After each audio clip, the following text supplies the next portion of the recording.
Being fast is a great feeling, but is also the greatest risk. Grand Prix motorcycle racing is about the ecstasy and the terror of life at the very highest level. The fear of death is never far from a rider's mind, but that doesn't stop him from going full throttle. There have been 47 deaths in MotoGP since the series was founded in 1949.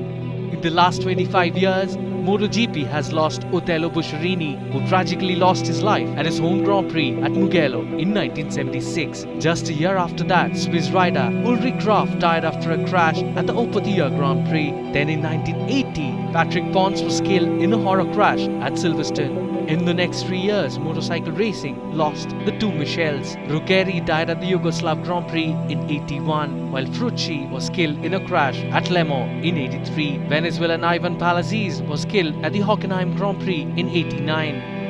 And then Daido Kato perished in front of his adoring home fans at the Japanese Grand Prix in 2003. And now Marco Simoncelli is dead, killed in a tragic accident at Sepang, struck from behind by Colin Edwards and Valentino Rossi after losing control of his Honda.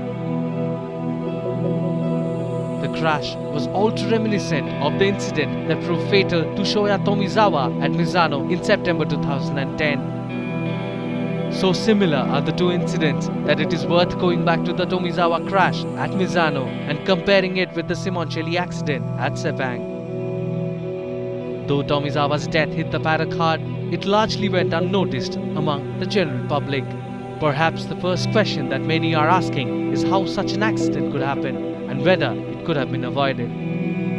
The answer to that is simple: it cannot. With bikes racing so closely together at high speed, collisions are inevitable. One is just at the wrong place at the wrong time. As MotoGP bikes can reach top speeds of more than 340 km per hour, taking every step to protect the rider's safety is of paramount importance.